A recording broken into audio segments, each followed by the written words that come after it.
Ceremonies. Childship to God.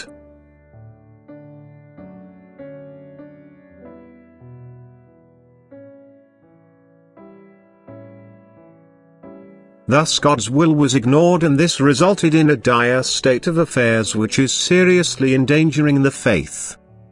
Only few people understand the most important point, and these few certainly comply with the specified commandments, but at the same time they are so in touch with the Lord that they are drawing strength from this bond which, however, is attributed by them to the fulfillment of those commandments.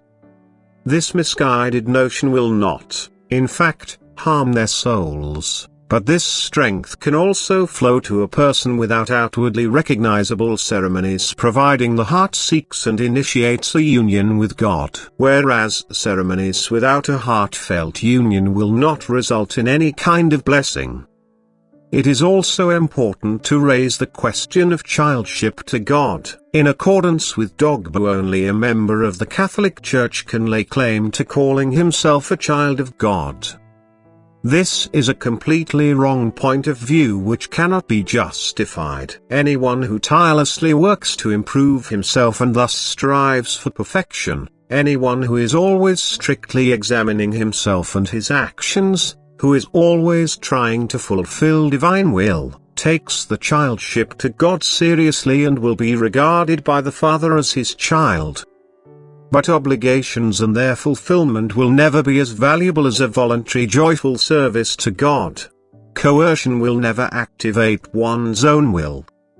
Fulfilling the commandments in a state of duress is not particularly commendable before God, but the least voluntary surrender to his Creator is an extraordinary step forward for a person's soul.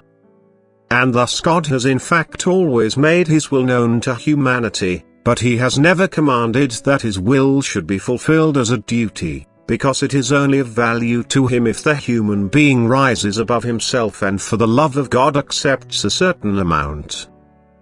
Because only then will the human will bend down and consciously strive to bond with the Father in heaven, only then will the child's relationship with his Father be initiated. The human being, like a child, will endeavor to be obedient to his Father in heaven. The child will love its father and try to please him and shape himself in a manner that the Father will affectionately draw him close to his heart, and thus the person is consciously striving for childship to God. Amen.